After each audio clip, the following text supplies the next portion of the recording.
This is the luxury world. Get inspired with us today and tomorrow.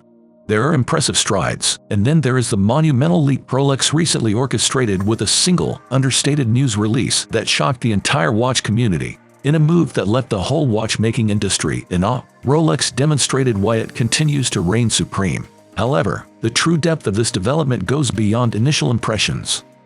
But we should not hold back yet, as we are not yet witnessing the end of all things, but rather the exciting commencement of something extraordinary. There is more in this big news, and in today's video brought to you by the luxury world, we will be taking the news of Rolex acquiring Bucherer into a deeper context. We will discuss other things you need to know about this new development.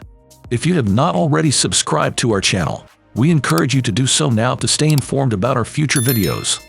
In this context, we are discussing a company renowned for its audacious moves, even when faced with a century-long head start by its competitors. Rolex, led by its founder Hans Wilsdorf, who was not a watchmaker but a savvy marketer, embarked on a remarkable journey. Instead of attempting to outshine established brands like Omega and Patek Philippe in the pocket watch arena, Rolex took a bold risk by embracing the then-unpopular wristwatch trend. At the time, wristwatches were primarily viewed as fashionable accessories for women, lacking precision in timekeeping. Rolex ingeniously adopted the smallest pocket watch movement they could find and adapted it for wristwear. To convince people to wear these wristwatches, they employed a strategy by getting them on the wrists of celebrities, particularly those prominent in the fields of diving, aviation, exploration, and science. If these influential figures sported a Rolex, it became a symbol of prestige that others aspired to emulate. This approach worked seamlessly, and Rolex timepieces, though not as opulent as their competitors, found their way onto the wrists of the world's elite.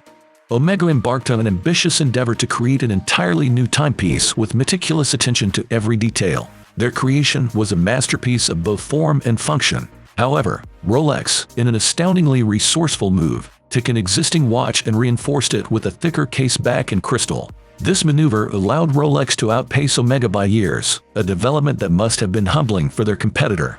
The conventional process of purchasing a watch typically involves major watch manufacturers selling their timepieces in bulk to independent retailers worldwide. The watch brand establishes the recommended retail price, outlines any available discount allowances, manages stock supply, and handles other related matters. What they do not oversee, however, are aspects such as customer service, waitlist management, or the operations of these independent dealers.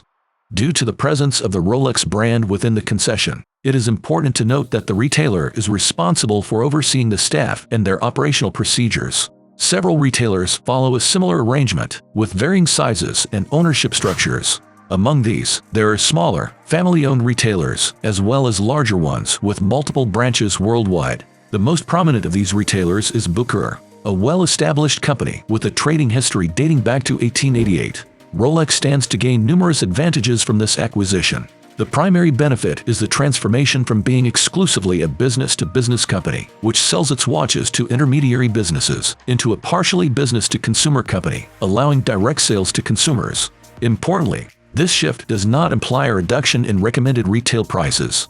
Instead, it means that Rolex will now capture the entire margin from its sales, rather than just a portion of it. Of course, Rolex will incur additional expenses associated with managing this expanded consumer-facing business, but the overall financial benefits are substantial. By evolving into a fully integrated retailer, Rolex gains the ability to streamline its operations significantly. This entails controlling every aspect of the business, from design and production to the final sale.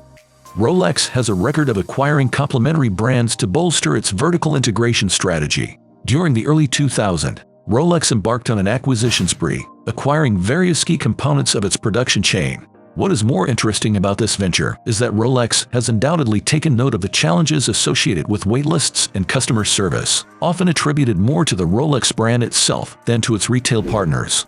By acquiring Bucherer, Rolex now has a chance to directly address these issues. While Rolex's press release indicates that Bucherer will continue to operate independently, it remains to be seen how long this arrangement will last, especially considering the anticipated improvements in production timelines stemming from the new Rolex factory and increased stock supply beginning in 2029. Moving forward, when we consider the potential implications for other Rolex retailers, we may think, how will Bucherer receive a huge portion of coveted inventory, leaving other retailers to gain for their allocations? What other retailers need to meet specific criteria to secure their allotments? like the challenges that many customers face when dealing with them. Rolex, however, asserts that none of these scenarios will come to pass. They emphasize that their successful partnerships with other authorized retailers will remain intact, unaffected by this acquisition. Another aspect to consider is how other watch brands will respond to this situation. Alternatively, they might explore the possibility of encouraging Bucherer to use their timepieces as a gateway to access the Rolex waitlist. There have been rumors suggesting that Omega may be contemplating a withdrawal from Bucherer.